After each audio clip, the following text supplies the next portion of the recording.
Hello, everyone, and welcome again to another Teacher Joseph podcast. Did you know that English is truly an international language and is spoken in countries which I've never even heard of? We all know that English is spoken in the principal countries like United States, the UK, Canada, and as a second language across the world. But did you know that it's also the official language of countries like Belize? I've no idea where that is. Belize? Um, Sierra Leone, I know. Liberia, I've heard of that one. Namibia,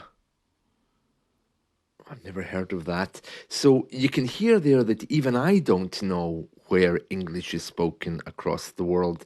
Rwanda, I might have known about that one because our UK government, if you arrive here as an illegal immigrant by boat, you get put on a plane and sent to Rwanda for processing.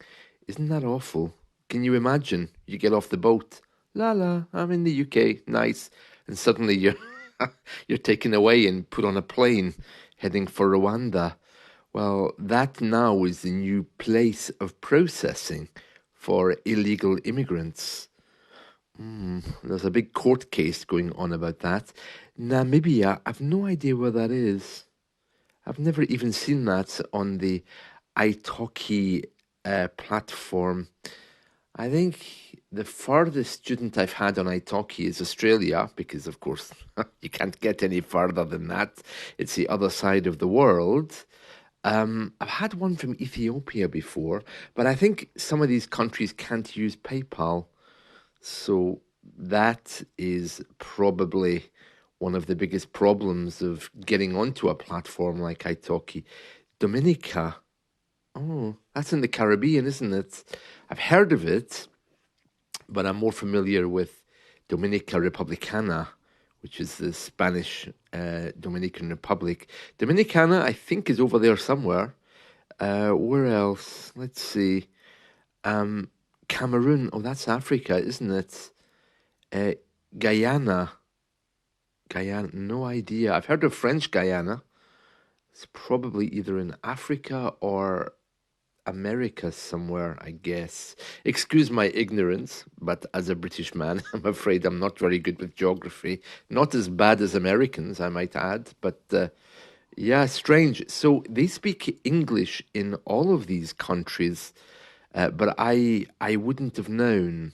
I wouldn't have known. I'm not some kind of all singing, all dancing English teacher who knows these things. Sorry if you were expecting more. But it's very interesting, isn't it, to see where English is spoken. Perhaps I should get out my guitar and start singing one of these international folk songs about peace and love, like Kumbaya. Do you remember that one? Kumbaya, my lord. Oh dear. I don't know why, but British people, when we are confronted with diversity, to try to be all inclusive, we start singing these kind of folk songs. I went to an international conference a few days ago, and they were singing all kinds of songs about peace and love. I think it was to promote unity.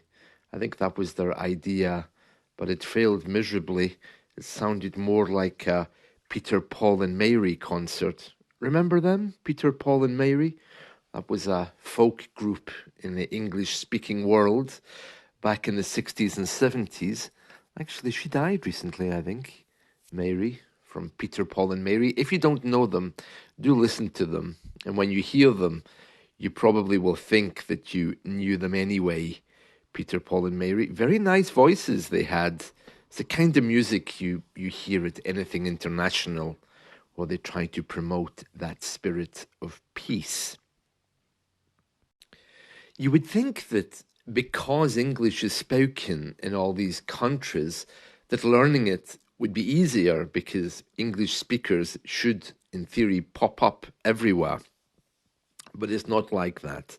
Because across the English speaking world, even though we all speak one language, we have major variations.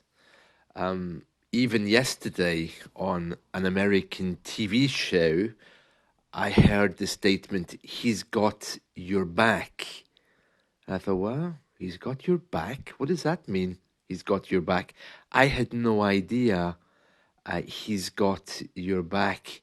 And if you listen to this podcast regularly, another one I heard fairly recently was "I'm going south," or "my company is going south."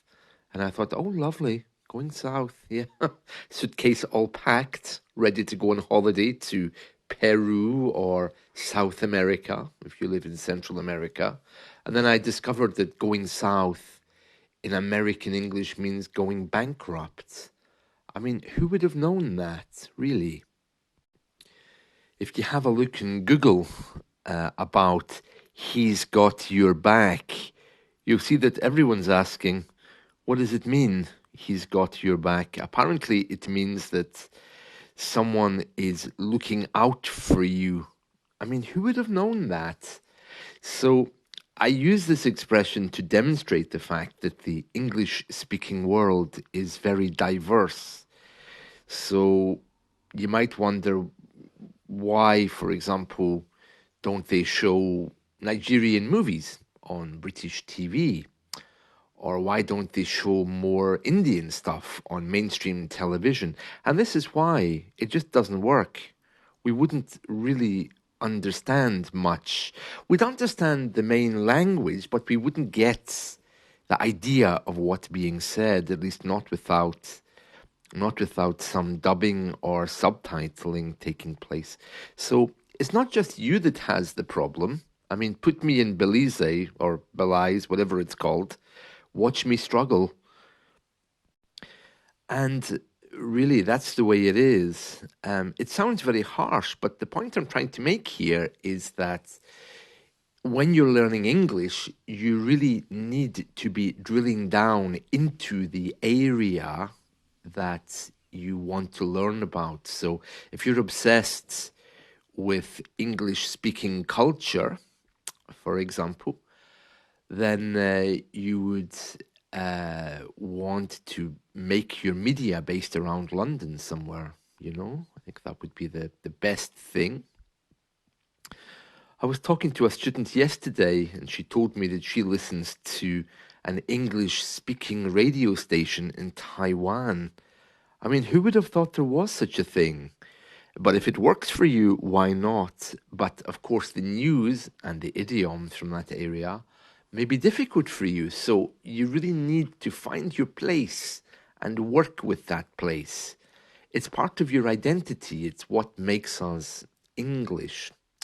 For me, for example, even between the North and the South, there can be such a big divide, a growing divide because of the independence movement. So you have to be very clear on where you're going. So you need to really find a place and make it yours, not only for learning English, but you'll be amazed at what that does to your identity because you know exactly who you want to become, which area of the world you're associating with. If you're getting up in the morning and listening to news from Belize or Nigeria, then Australia, then Britain, you're going to be very confused and you're going to have one very strange accent. So it's very clear that you need to be drilling down into an area. If you like the UK, the BBC has radio stations in most cities and towns. Well, not towns really, but most cities. So all you have to do is listen. The other day I was talking to my new Nigerian neighbour. Yeah, Nigerian neighbour here in the UK. That was interesting. And he spoke very nice English. And I was thinking in my mind, why are you speaking English? Because I didn't know much about Nigeria, but then I remember it was one of our colonies. He actually told me that in Nigeria they have many other languages. He said Hausa, Yoruba, Igbo, Fulfulde, or Fulfade, I don't even know how to say that. Ibibio, Kanuri, and Tiv. Well, I'm sure he knew what he was talking about, but I hadn't heard of any of those. So you see, although English is the first official language in Nigeria, it has all of these minor languages as well. Actually, he was a nice man, and the family invited me for dinner. Delicious. I have a Nigerian cookbook. I must have a look and see what they eat. I think it's probably all meat-based. You know, I think they love their beef and chicken and things like that, you know. Britain is such a diverse country these days that you never really know who you're talking to, so you just accept them as being the same as you are. For example, this Nigerian guy had a very strong African accent. He told me his name was Michael, and I was thinking, okay, yeah, and his children all had very British-sounding names. I didn't like to ask anything about that. I mean, probably it's because we colonized the place. And his children were speaking with very strong UK accents. So the man had a very broken African accent, and the boys were speaking perfect English in a very fluent, natural, authentic way. So you see, this is the joy of being British. We have people here from all over the world, and you have to be careful what you say, because it would be very easy for me to say, "Oh, where are you from then?" to the children, and they probably would say, "Well, here." But my father came from Nigeria, and people are very sensitive here about that kind of thing. So it's better just to stay with mainstream conversation. But I am very curious to know what they eat. I'm sure it's delicious, whatever it is. So I'll be taking up the invite for dinner. She looks like she can cook, actually. Nice woman. That's the wife. Yeah, I met the whole family. Yeah, two boys. They were asking me about Irish immigration. Apparently, Irish immigration they had been reading about, and they also knew that Christianity was taken to Nigeria during colonial times by the Irish Catholic Church. Very interesting people. They seemed very educated. So I'll be looking forward to my Nigerian plate with them. Yeah, very interesting. Maybe then I'll find out more about life in Nigeria. So that's it from me for today. I hope you've enjoyed this. Let's talk again soon. Bye-bye.